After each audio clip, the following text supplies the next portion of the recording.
안녕하세요.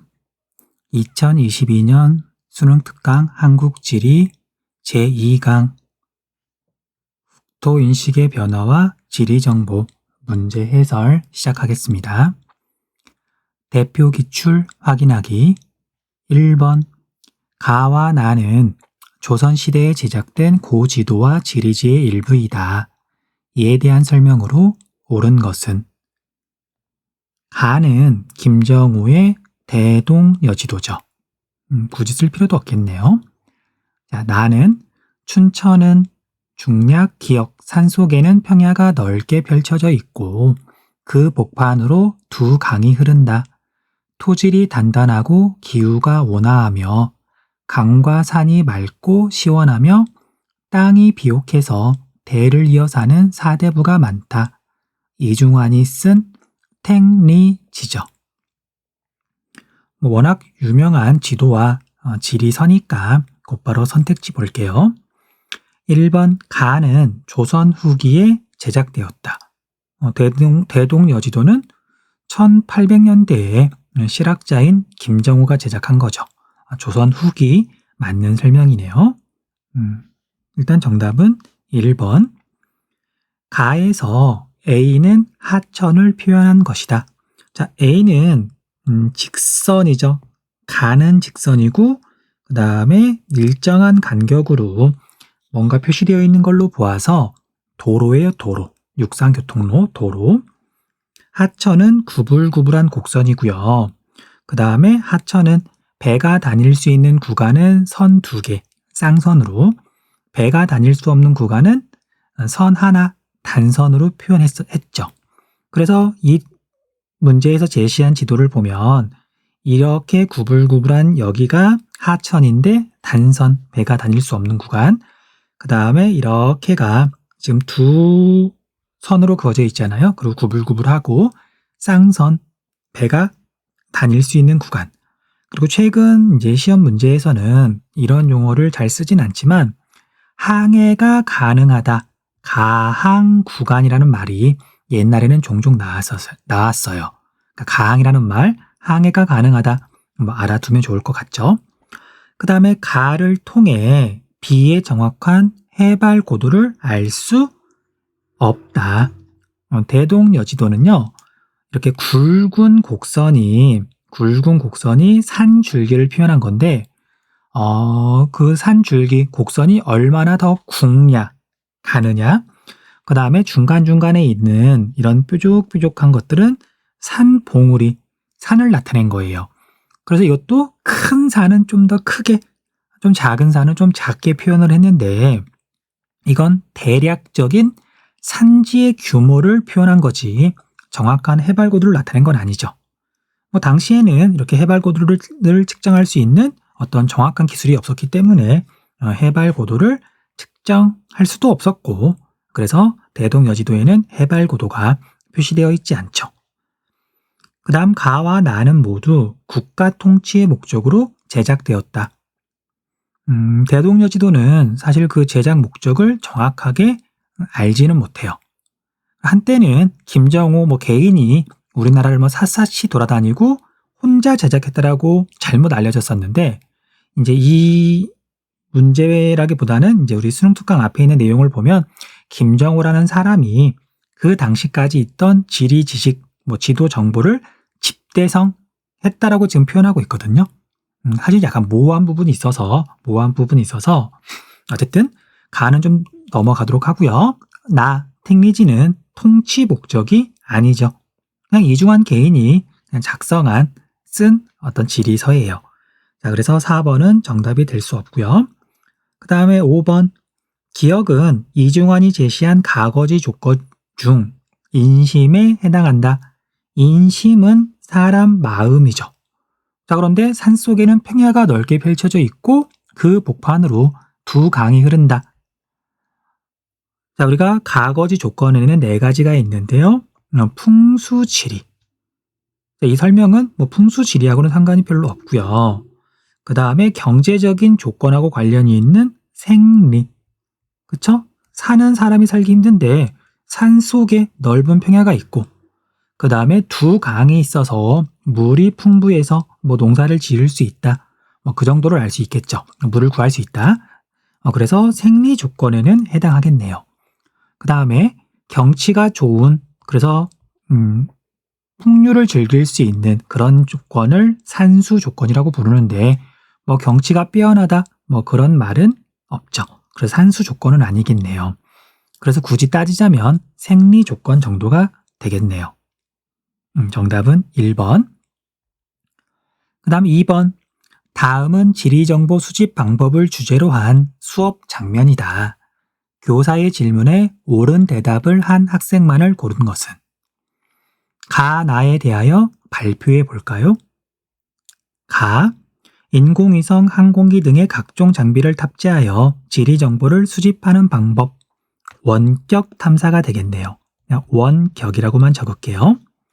그 다음 나, 지역을 방문하여 관찰, 설문, 면담 등을 통해 지리 정보를 수집하는 방법. 이건 지역 조사라고 해요. 그 지역에 직접 가서 사람이 조사하는 거. 자, 갑을 활용하여 대전의 청장년층 취업률을 파악할 수 있다. 인공위성이나 항공기로? 자, 이건 불가능하죠. 뭐 책을 찾아본다든지 뭐 인터넷을 뒤진다든지 그런 방법으로 알 수 있죠. 그 다음 나를 활용하여 농산물 유통 정책에 대한 만족도를 조사할 수 있다. 이건 직접 물어본다. 설문이나 면담을 해서 알 수 있는 방법이죠. 을은 옳은 설명이네요. 가는 나보다 경기도의 토지 이용 변화 정보를 주기적으로 제공하기에 용이하다. 옳은 설명이죠. 사람이 경기도의 토지가 어떻게 변했는지, 이용이 어떻게 변했는지 일일이 돌아다니면서 확인하는 건 무척 힘들지 않아요. 자, 그에 비해서 인공위성이나 항공기를 이용하면 뭐 노은이 뭐 몇 년 뒤에는 밭으로 바뀌었다든지 또는 뭐 그 반대라든지 그런 것들을 알 수가 있죠. 뭐 새로운 아파트가 들어섰다든지 그런 것도 쉽게 파악할 수 있고요. 자, 특히 주기적으로 제공하기에 용이한 건 항공기보다는 인공위성 쪽이에요. 인공위성은 한번 쏘아 올려놓으면 얘가 계속 지구를 빙빙빙빙 돌면서 그냥 주기적으로 사진을 찍을 수가 있잖아요. 정보를 수집할 수가 있잖아요. 그에 비해서 항공기는 이걸 주기적으로 띄우려면 어쨌든 돈이 계속 들어가는 거기 때문에 일정한 간격으로 주기적으로 조사를 하기가 만만치 않아요. 그 다음 정은 나는 가보다 북한 전역 인공 조명의 빛 에너지 양을 실시간으로 측정하기에 용이해요. 이건 인공위성을 이용한 원격 탐사가 더 용이하겠죠. 정은 설명이 잘못됐네요. 그래서 정답은 3번 을병이 되겠네요. 수능 기본 문제 1번. 다음 글의 가 사상에 대한 설명으로 옳지 않은 것은? 낙동강이 마을을 둥글게 감싸고 흘러간다는 것에서 이름이 유래한 안동 하회마을은 유네스코 세계문화유산으로 등재된 우리나라의 대표적인 전통마을이다. 마을은 주산에 해당하는 화산과 낙동강에 둘러싸인 길지에 해당하는데 가 사상에서는 마을이 위치한 곳을 돌터라 하여 명당으로 여긴다. 마을 북서쪽은 비교적 나지막하게 열려 있는데 예로부터 강 너머의 북서쪽 절벽은 너무 거칠어 살기를 띠고 있다고 여겨졌다. 따라서 이를 완화하기 위해 소나무를 많이 심었는데 이곳을 만송림이라고 부른다. 가 사상은 풍수지리 사상이죠. 1번. 지모 사상과 음양 오행설의 영향을 받았다. 이건 옳은 설명이죠. 지모 사상은 우리나라 전통 사상이고요. 음양 오행설은 중국에서 들어온 거죠.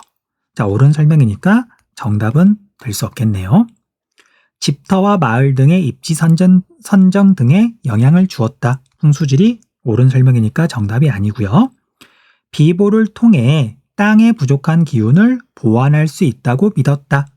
이것도 옳은 설명이죠. 자, 우리가 비라는 한자는 일상생활에서는 잘 안 쓰는데 무언가를 돕는다는 뜻이에요. 보도 마찬가지고요. 그 다음 4번. 국토의 잠재력을 높이기 위해 경제적 효율성을 우선적으로 추구하였다. 풍수지리는 경제적 효율성하고는 별로 상관이 없죠.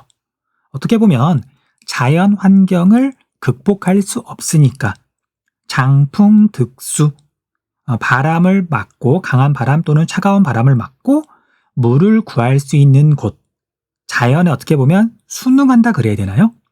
그렇다 그래서 자연이 모든 걸 결정하는 건 아니고 비보풍수라는 말처럼 인간도 자연에 영향을 미칠 수 있다고 보았고요. 어쨌든 4번은 풍수지리에 대한 설명이 아니네요. 그러니까 정답이 4번이 되겠네요. 땅을 살아있는 생명체와 같이 인식하여 지기의 흐름을 중시하였다. 지기는 땅의 기운이고요. 이 땅의 기운이 이게 온몸에, 사람 온몸에 피가 흐를 때 핏줄을 타고 이렇게 돌듯이 땅의 기운은 산줄기를 타고 돈다고 보았어요. 자, 그러면 이 산줄기가 중간에 끊어져 있거나 그러면 기가 제대로 돌 수가 없는 거죠. 흐를 수가 없는 거죠. 그래서 풍수지리에서는요, 산줄기, 그냥 산지라 그럴게요. 산지의 연속성을 굉장히 중요하게 생각했어요. 땅의 기운이 산지를 타고서 흐른다고 보았으니까 정답은 4번. 2번, 다음 글의 기억 미음에 대한 설명으로 옳지 않은 것은 정보통신의 기술의 혁신과 인터넷 기반의 지리정보 시스템 확산으로 커뮤니티 매핑은 사회 문제를 함께 해결하는 방법이 되어가고 있다. 여기서 디지털 형태의 수치 지도는 서로의 이야기를 나누고 정보를 효과적으로 공유하는 매개체가 된다. 참여자는 특정 주제와 관련된 지점을 주소 검색 등을 통해 등록한 뒤 관련 지리 정보를 입력 저장한다. 원격 탐사로 수집된 정보는 물론 참여자들이 면담, 촬영 등으로 수집한 정보 또한 지도상에 실시간으로 공유되는데 이는 사회 문제를 개선하는 데 유용하게 활용된다. 선택지 볼게요. 기억 지리정보 시스템 GIS를 통해 시설물의 입지 선정에 도움을 얻을 수 있다. 옳은 설명이니까 정답은 아니네요. 니은 수치 지도는 종이 지도보다 지리 정보의 수정이나 보완이 쉽다. 수치 지도, 디지털 지도를 말하는 거죠.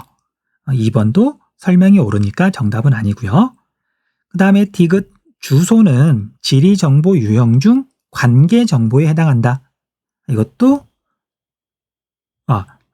아니죠. 설명이 잘못됐으니까 옳지 않은 걸 고르는 거니까 3번이 정답이겠네요.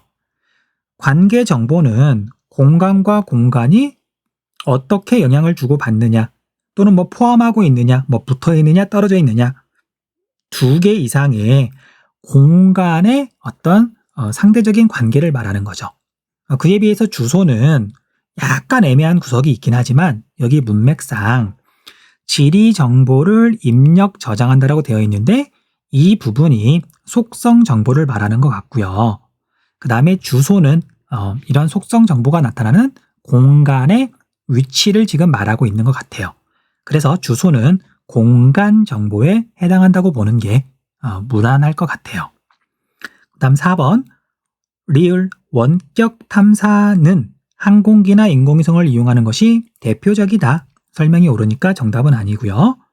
그 다음 미음 면담 촬영은 리을 원격 탐사보다 지리정보 수집에 활용되기 시작한 시기가 이르다. 옳은 설명이죠. 그러니까 정답은 될 수 없겠네요. 3번 가나 지도에 대한 설명으로 옳은 것만을 보기에서 고른 것은 가는 천화도. 그런데 이제 천화도라는 건 알아볼 수 있는데 지도가 좀 작게 표현되어서 안에 있는 실제 내용을 보고서 정답을 찾는 건 좀 무리겠네요. 어쨌든 가는 천화도. 나는 두 장의 지도로 이루어진 지구 전후도죠. 지구를 앞과 뒤에서 그린 지도. 보기 볼게요. 기억 가는 국가 주도로 제작되었다. 천화도는 조선 중기 이후에 민간, 백성들이 제작한 거죠. 국가 주도로 제작된 대표적인 지도는 혼일강리 역대국도 지도. 가에는 관념적 세계관이 표현되어 있다. 얘는 옳은 설명이죠. 니은은 자, 관념적이라는 말은 뭐 상상이라는 말하고 비슷해요. 머릿속으로 생각한 걸 우리가 관념이라고 하니까. 그래서 이 지도에서 가운데 네모난 부분은 중국과 뭐 조선 정도를 나타낸 거고요. 뭐 일본도 표현이 되어 있고요. 여기는 실제 세상, 물론 부정확하죠. 그리고 그 주변에 있는 바다나 X라고 표시했지만 이런데 바다나 그 다음에 그 주변에 있는 이런 또 땅덩어리, 둘러싸고 있는 땅덩어리, 그리고 그 바깥쪽에 있는 이 바다들은 상상의 세계예요. 도교의 세계관이 반영되어 있는 산해경이라는 책을 읽고서 백성들이 제작한 거죠. 그 다음에 디귿, 나는 중화 사상을 극복한 지도로 평가받는다. 옳은 설명이죠. 자, 지구 전후도는 지구를 앞과 뒤에서 보았다고 생각하고 제작한 지도예요. 앞과 뒤, 입체란 얘기죠. 자, 여러분들 우리가 원반, 쟁반 같은 원반하고요. 축구공이나 농구공 같은 구 있죠. 이건 완전히 달라요. 우리가 쟁반, 원반에는 어떤 무게중심, 중심이 있어요. 하지만 구의 표면에는 중심이라는 게 없죠. 그래서 우리 세계가 평평하다고 보았을 때는 그 중심에 중국이 있을 것이다. 중화 사상이에요. 그런데 지구가 평면이 아니라 입체다, 구다. 그렇게 생각하게 되면, 그렇게 믿게 되면 정말 중요한 곳이 없잖아요. 어디나 다 똑같으니까. 그래서 중국이 세상의 중심이 아니라 그냥 둥글다기보다는 입체인, 구인, 그냥 세계의 그냥 어떤 한 부분일 뿐 큰 의미는 없는 거죠. 그래서 지구 전후도를 비롯해서 이런 지구가 구체라고 하는 그런 지리 지식이 전해지면서 중화 사상이 극복되기 시작해요. 그래서 리을은 잘못된 설명이네요. 니은 디귿이 옳은 설명, 정답은 3번. 다음은 통계지도 콘텐츠 제작회의 장면이다. 기억 니은을 표현하기에 가장 적합한 통계지도 유형을 보기에서 고른 것은? 홈페이지에서 어떤 통계지도 서비스를 제공할까요? 통계 시각화 콘텐츠, 인구, 주택, 총조사 조사 결과를 확인해 보십시오. 인구, 주택, 가구 등 다양한 통계 정보를 지역 단위로 자유롭게 조회할 수 있습니다. 기억, 지역 간 인구 이동에 대한 통계지도 서비스가 제공되면 좋겠습니다.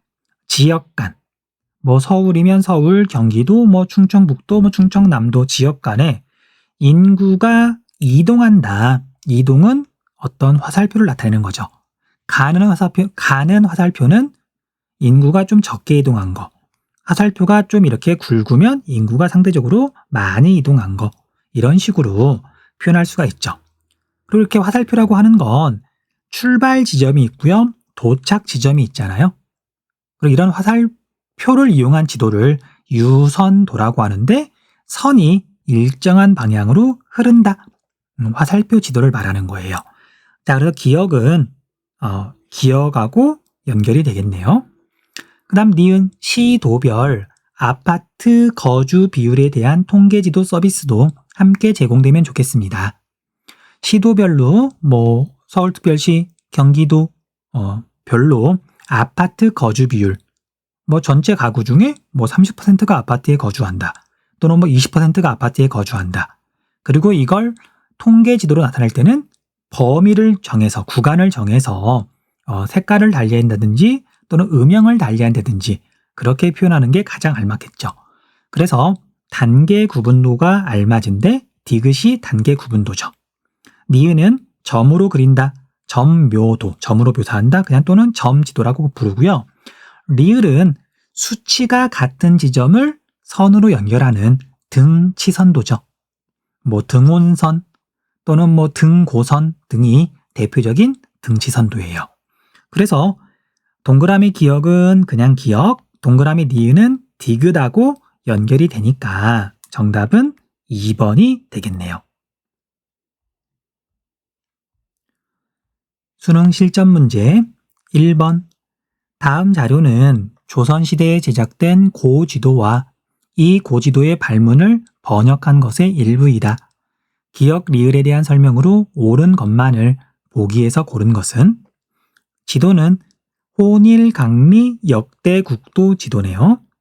조선시대 전기보다도 더 앞이라 그래야 되나요? 초기 1402년도에 제작한 지도예요. 천하는 지극히 넓다. 안으로 중국에서 밖으로 사해에 닿아 몇 천 마리나 되는지 알 수 없으니 요약하여 두어자 되는 폭에다가 그리면 자세하게 기록하기가 어렵다. 중략, 이제 특별히 우리나라 지도를 더 넓히고 일본 지도까지 묻혀 새 지도를 만드니 조리가 있고 볼만하여 참으로 문 밖을 나가지 않고도 천하를 알 수 있다. 지도와 서적을 보고 지역의 멀고 가까움을 아는 것은 정치에 도움이 된다. 두 정승이 이 지도에 몰두하였던 것을 통해 그분들의 도량이 넓음을 알 수 있다. 나는 재주가 없으나 참찬을 맡아 두 분의 뒤를 따랐는데 이 지도가 완성됨을 보고 기뻐하였으며 매우 다행하게 여기는 바다. 중략, 시년 가을 8월에 양촌 권근이 기록하노라. 자, 여기에서 참찬은 그냥 조선시대의 관직 이름이라 그러더라고요. 보기 볼게요. 1번 기역, 세계를 유럽뿐만 아니라 아프리카, 아메리카까지 인식하여 지도에 표현하였다. 잘못된 설명이죠. 혼일강리 역대 국도지도가 제작된 건 1402년, 콜럼버스가 아메리카에 처음 도착했던 건 1492년. 그래서 이 지도에는 아메리카가 없죠. 뭐 이런 식으로 외우지 않더라도 중국, 조선, 일본, 그 다음에 중국과 연결되어 있는, 연결되어 있다기보다는 쭉 이어져 있는 아시아와 아프리카, 유럽은 이 지도에 있어요. 하지만 우리나라를 기준으로 이쪽이 태평양인데 태평양 너머는 표현되어 있지 않죠. 그래서 아메리카도 없고요. 오세아니아도 없고요. 남극 대륙도 없어요. 기억은 잘못된 설명이네요. 니은, 이를 극복하기 위해 지도표를 활용하여 많은 지리 정보를 담았다. 잘못된 설명. 지도표를 우리나라 지도 가운데 제일 먼저 쓴 건요, 대동여지도예요. 대동여지도는 조선시대 후기, 혼일강리 역대국도 지도는 조선시대 초기. 그래서 니은은 잘못된 설명이고요. 그 다음 디귿, 상대적으로 크게 표현된 것을 통해 주체적 국토인식을 파악할 수 있다. 자, 이 지도를 보면은요, 기본적으로 중국이 지도 가운데에 엄청 크게 그려져 있어요. 중화 사상이 반영되어 있고요. 자, 그런데 그 동쪽으로, 오른쪽으로 조선이 꽤 큼지막하게 그려져 있잖아요. 그래서 이건 중화 사상이 반영되어 있지만 주체적인 사상도 나타나 있다고 보는 거예요. 일본 같은 경우에는 굉장히 작고요. 그 다음에 이쪽은 아프리카나 유럽이나 이렇게 아라비아 반도일 텐데 이쪽 지역은 너무 멀리 떨어져 있어서 정보가 별로 없기도 하겠지만 작게 표현되어 있잖아요. 그래서 이 지도에는 주체적인 국토 인식이 담겨 있다. 옳은 설명이네요. 그다음 리을, 고위 관리가 지도 제작에 참여할 정도로 국가 주도하에 제작되었다. 옳은 설명이죠. 좀 전에 설명한 것처럼 참찬이라고 하는 벼슬 이름, 고위 관료고요. 그 다음에 두 정승, 영의정, 좌의정, 우의정, 정승은 3명이거든요. 이 중에 두 정승이 지도에 몰두했대요. 그래서 국가 주도하에 제작되었다는 걸 알 수 있죠. 그래서 정답은 5번이 되겠네요. 2번, 다음은 땡땡 지도 박물관에서의 체험학습 장면이다. 지도에 대한 분석이 옳은 학생을 고른 것은 세로 약 7m, 가로 약 4m 크기의 대동여지도는 휴대와 열람이 편리하도록 분첩, 절첩식으로 제작되었습니다.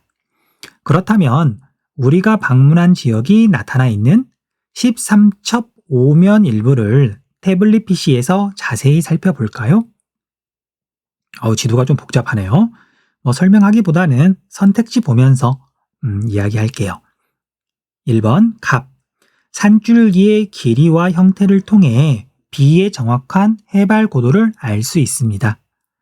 앞에서 한번 설명했던 내용이죠. 정확한 해발 고도는 알 수 없다. 굵은 산줄기의 어떤 모양을 보고서 산줄기의 대략적인 규모 또는 어떤 산이 있으면 산의 대략적인 규모만 알 수 있는 거지 해발 고도를 정확하게 알 수는 없어요. 을 A에서 D까지 최단 거리로 이동할 때 하천은 한 번 건너고 고개는 2번 넘어야 합니다. A가 여기에 있고요. 그 다음 D가 여기에 있는데 이렇게 가다 보니까 굵은 줄기를 지나가네요. 여기가 고개. 그 다음에 쭉 가서 봤더니 고개는 더 이상 없네요. 고개 한 번. 그 다음에 가는 이런 곡선, 불규칙한 곡선, 얘는 하천인데 물론 하천은 단선과 쌍선으로 구분하잖아요. 어쨌든 얘는 단선인데 여기에서 하천을 한번 건너가고요. 그 다음에 이렇게 가면서 여기에서 또 하천을 한번 건너가네요. 그래서 고개는 한 번 넘고요. 산줄기는 한 번 넘고요. 하천, 물은 2번 건너서 D까지 가네요. 최단 거리로 이동할 때는요. 그래서 을은 설명이 거꾸로 되어 있네요. 그 다음 병, C에서 배, 선박만을 이용하여 E까지 갈 수 있습니다. C는 여기고요. E는 여긴데 C 바로 옆으로 이렇게 하천이 지나가요. 그런데 이 하천은 지금 약간 굵긴 하지만 근데 다른 여기에 있는 그런 곡선들에 비해서는 가늘잖아요. 가는 곡선이라고 할게요. 가는 곡선이라기보다는 그냥 한 줄짜리 곡선이죠. 그냥 선 하나짜리. 자, 그래서 이런 단선은 배가 다닐 수 없는 하천 구간을 나타낸 것이고요. E가 있는 여기서부터 이런 식으로 여기는 지금 곡선이면서 가운데가 비어있는 선 2개, 쌍선으로 나타냈죠. 이건 하천을 표시한 건데 배가 다닐 수 있는 구간을 나타낸 거예요. 그래서 병은 잘못된 설명이네요. 그 다음 D에서 C까지의 도로상 거리는 20리 이상이다. D는 여기고요. 그 다음에 C는 여긴데 거리를 봤더니 이렇게 선을 봐야 되는데요. 이렇게 도로를 봤더니 그 사이에 방점이 하나, 2개가 있어요. 그래서 여기 출발 지점에서 보면 여기까지가 10리, 방점은 10리마다 이렇게 찍어놨으니까요. 여기까지가 20리, 그래서 C에서 D까지는 20리 이상이다. 옳은 설명이네요. 정답은 4번. A와 C 사이에 도로상 중간 지점에는 교통통신기관이 위치합니다. A하고 C 중간에는 이게 있네요. 이거밖에 없죠? 얘는 창고. 창고는 물론 한자어긴 하지만 창고가 뭔지 모르는 사람 없죠. 교통통신기관은 이 중에요. 여기 역참하고 봉수가 해당해요. 역참은 조선시대에 역참제도라는 게 있었는데 역참은 역이라는 말에서 알 수 있듯이 예를 들면 신림역, 서울역 할 때 그 역이에요. 주로 교통하고 관련된 당시 시설이고요. 그 다음 봉수는 불이나 연기를 피워서 어떤 소식을 빠르게 전달하는 거죠. 굳이 따지자면 통신하고 관련된 시설이 되겠네요. 그런데 우리가 역참은 교통도 교통이지만 옛날에는 먼 곳에 어떤 소식을 전할 때 한양에서 동네에 있는 부산에 있는 신하한테 어떤 명령을 전할 때 당연히 말을 타고서 전달을 해야 되잖아요. 그래서 역참은 교통 관련 시설이자 통신기관이에요. 봉수는 교통하고는 사실 별로 관련은 없고요. 정답은 4번이 되겠네요.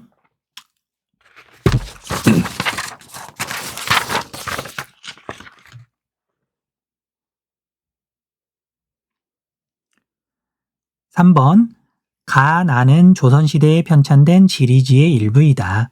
이에 대한 설명으로 옳지 않은 것은 단 가나는 각각 신증, 동국, 여지, 승남, 택리지 중 하나임. 가. 기역 청주는 고을이 거대령 밑에 위치하였고 지역이 작천 서쪽을 넘어 목천 연기 사이에 끼어들었다가 서산에서 그쳤다. 서산 한 줄기가 구불거리며 남쪽으로 내려온 것은 모두 토산이고 돌이 없다. 금산 옥천과 견주어 더욱 평탄하고 위은 토지가 매우 비옥하여 오곡과 목화 가꾸기에 알맞다. 중략.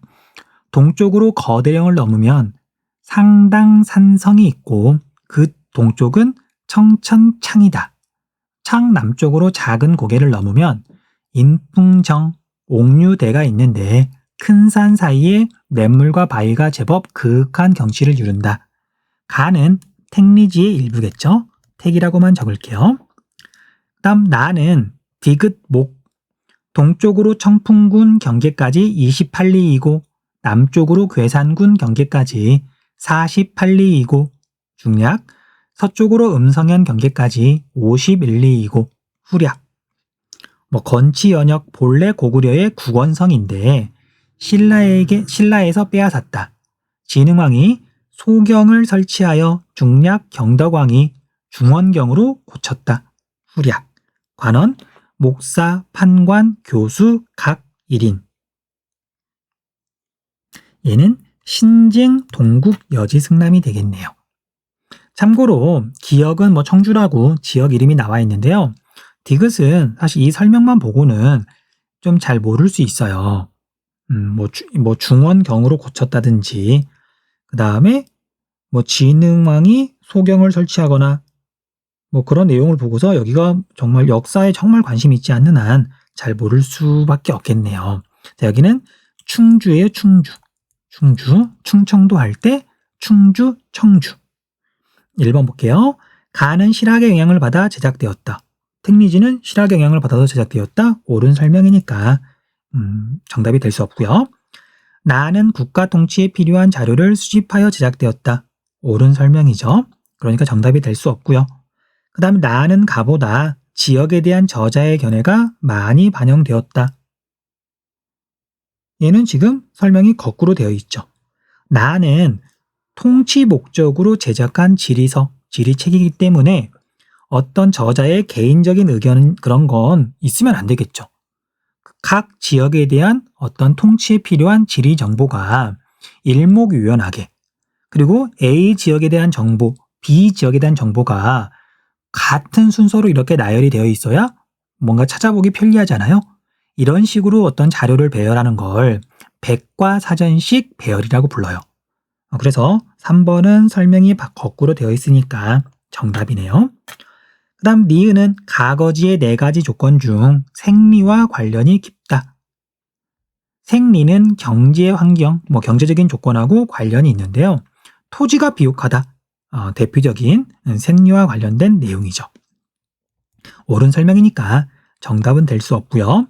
그 다음 기역 청주와 디귿 충주는 모두 충청도라는 지명의 유래가 된 지역이다. 옳은 설명이니까 정답은 될 수 없겠네요. 그 다음 4번 문제. 자, 4번 문제는 천천히 푼다기보다는 하나씩 해나가면 누구나 정답을 맞출 수가 있어요. 단,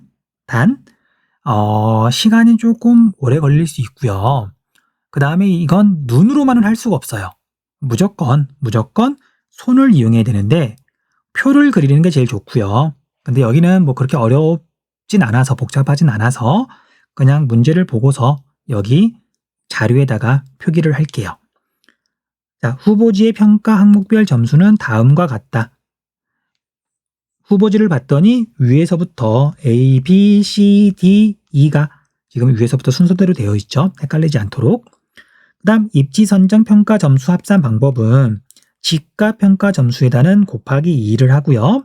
더하기 사면향 평가 점수에다가는 곱하기 1이니까 그냥 그대로 더하면 되겠네요. 경사각 평가 점수도 그냥 그대로 더하면 되겠네요. 그런데 조건 세 번째를 봤더니 합산 점수가 가장 높은 지역을 최종 후보지로 선정한다. 단 합산 점수가 가장 높은 지역이 2 이상인 경우에는 송전선로와 인접한 지역을 최종 후보지로 선정한다. 인접이다. 인접했다. 붙어있다는 뜻이죠. 자, 이 조건에 따지면 기가평수 점수만 곱하기 2를 하고서 더하면 되겠네요. 그래서 5 곱하기 2는 10, 5 곱하기 2는 10, 그 다음에 3 곱하기 2, 4 곱하기 2, 그 다음에 3 곱하기 2 이렇게 하면 되고요.